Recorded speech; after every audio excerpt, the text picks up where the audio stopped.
Salut les amis, coucou les petits loups. Alors aujourd'hui c'est le jour des bons plans ou des conseils d'achat. La dernière fois je vous ai conseillé cette petite chose très sympathique. Alors on met deux SSD M2, NVMe, très important. NVMe parce qu'il y a plusieurs sortes, il y a des SATA qui sont NG, je sais pas trop quoi. Et bien vérifier que le logo, voilà, bien vérifier que le logo soit NVMe.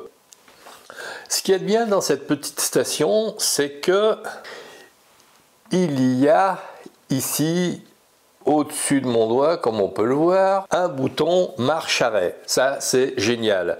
Alors, ce que je pensais vous conseiller, c'était la grande sœur de cette petite station, mais a priori, comment dire, j'ai comme un doute maintenant. Alors donc là par contre, il y a un truc qui est génialissime, c'est qu'on peut mettre 1, 2, 3, 4 SSD NVMe toujours. Alors là c'est une PCI Express NVMe de la même marque, hein. C'est Meivo, enfin je crois que ça s'appelle, ça se prononce comme ça. Je regarde, ouais.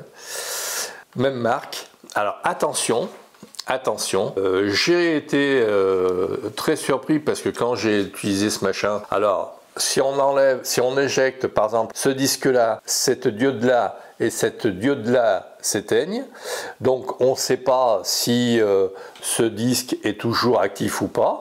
Il n'y a pas de bouton d'interruption, il y a le pour la charge secteur. Ici, pour le branchement sur l'ordinateur, la prise secteur européenne, pas de souci. Mais par contre, il n'y a pas de marche-arrêt. Ce qui est un problème parce que, effectivement, ce machin-là, ça chauffe énormément. Donc, on se demande jusqu'à quel point ça risque pas de griller les composants qui sont à l'intérieur et de griller les SSD.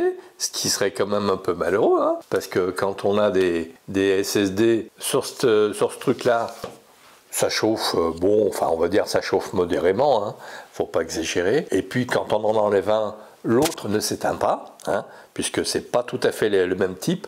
Là, c'est il n'y a pas de diode, il y a simplement dessous, ça clignote comme quoi c'est actif quand on fait une copie ou quand on met des fichiers ou quand on télécharge des fichiers. Mais celle-ci, bon, effectivement, c'est super sympa, hein. Il y a des diodes vertes qui s'allument là, tout le long. Donc quand ça fonctionne, c'est parfait. Ceci dit,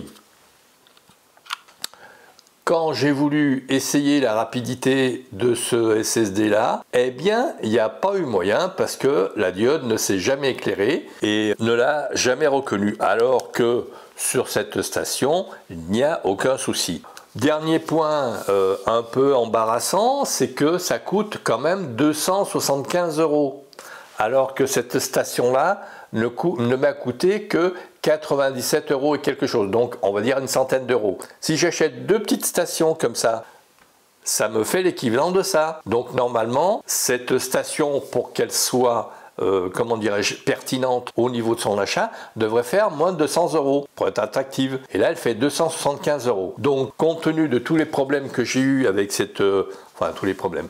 Compte tenu des petits soucis que j'ai eu avec, à savoir que, d'une, ça chauffe, deux, il n'y a pas de bouton d'interruption, 3, quand j'éjecte mon SSD, eh bien la diode d'à côté s'éteint, et je ne sais pas si donc du coup, si le SSD qui est encore branché est visible ou pas. Et puis, un de mes SSD n'a pas été reconnu. Alors, j'ai pas fait l'essai de tous mes SSD, quoique. J'ai fait un test de rapidité sur les 3 autres disques.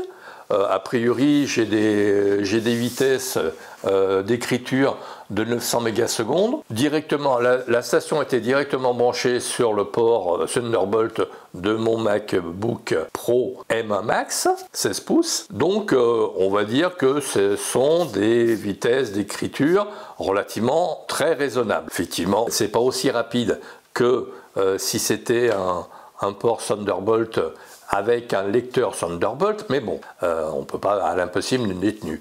Donc voilà les amis, je suis un peu déçu parce que je pensais que c'était une super affaire. Bon, c'est vrai que au lieu d'avoir 3 ou 4 petites stations, telle que celle-ci, eh bien, il n'y en aurait plus qu'une. Malheureusement, compte tenu du fait rédhibitoire qu'il n'y a pas de bouton marche-arrêt, et que bon, j'ai eu quand même quelques soucis au niveau de lecture de mes SSD, je vais la renvoyer à Amazon.